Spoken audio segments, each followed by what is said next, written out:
जब राम और रावण का युद्ध चल रहा था तब अंगद ने रावण से कहा, हे रावण, तुम तो मरे हुए हो और मरे हुए को मारने का क्या फायदा। रावण बोला, मैं तो जीवित हूं, मैं मरा हुआ कहां से हूं। तो अंगद बोला, रावण, सांस लेने वाले को जीवित नहीं कहते हैं। जब आप सांस ले रहे हैं इसका मतलब ये नहीं आप जीवित हैं, क्योंकि सांस तो जो लोहार होता है ना, तो उसकी धौंकनी भी लेती है, तो सांस तो वो भी लेती है। तब अंगद ने मृत्यु के 14 प्रकार बताए। रामायण की चौपाई के अनुसार मृत्यु के 14 प्रकार हैं।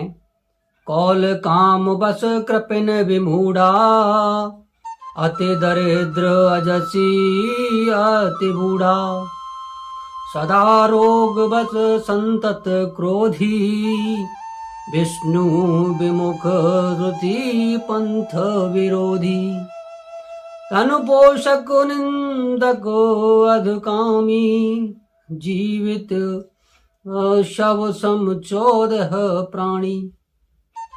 कहने का तात्पर्य क्या है कि 14 प्रकार से व्यक्ति की मृत्यु होती है, जिसमें सर्वप्रथम है कामवश। कामवश जो व्यक्ति सदा काम वासना में लिप्त रहता है, तो संसार के जो जितने भी भोग हैं उसमें उलझा रहता है, वो व्यक्ति मरे हुए के समान है। दूसरा आता है वाम मार्गी। वाम मार्गी का मतलब है कि ऐसा व्यक्ति जो दुनिया से उल्टा चले, अर्थात जो नियम परंपराओं के खिलाफ चलता है, वो भी व्यक्ति मरा हुआ है। तीसरे नंबर पर आता है कंजूस। जो व्यक्ति कंजूस होता है ना, वह भी मरे हुए के समान है, क्योंकि ऐसा व्यक्ति धर्म कार्य करने में, दान आदि करने में कंजूसी दिखाता है, तो वो भी रामायण में मरे हुए के समान बताया है। चौथा है अति दरिद्र। अति दरिद्र का मतलब है कि जो व्यक्ति निर्धन होता है या जिसका आत्मविश्वास या सम्मान से हीन हो जाता है, वो व्यक्ति भी मरे हुए के समान है। पांचवें नंबर पर आता है विमूढ़। जो अत्यंत मूर्ख व्यक्ति है वो भी मरे हुए के समान है, क्योंकि उसके पास स्वयं की बुद्धि और विवेक नहीं होता है जिससे वो निर्णय कर सके कि सही क्या है और गलत क्या है। तो ऐसे व्यक्ति को भी मरे हुए के समान समझा जाता है। पांचवा आता है अजसी।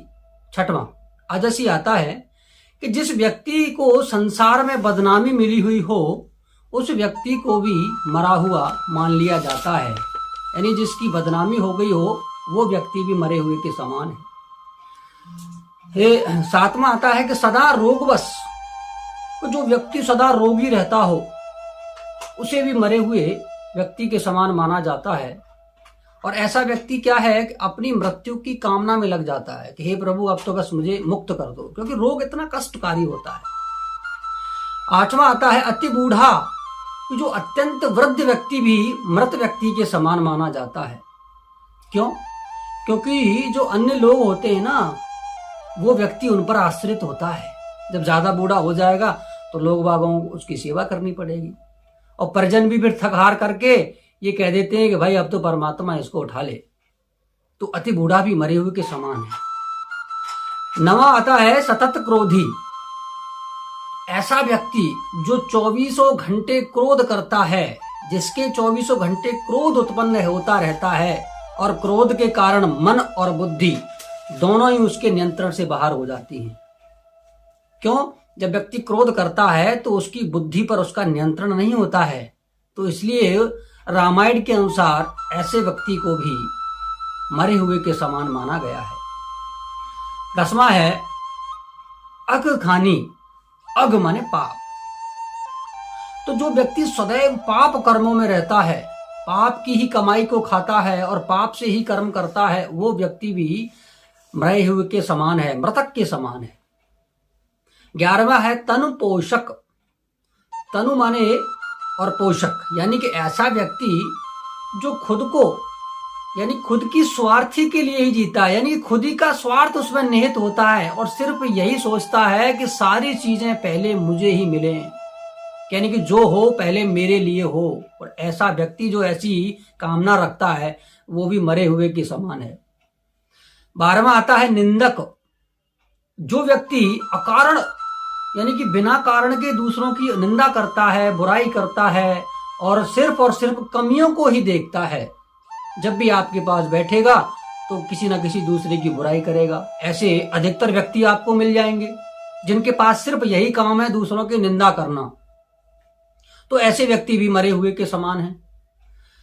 13वां आता है परमात्मा विमुख।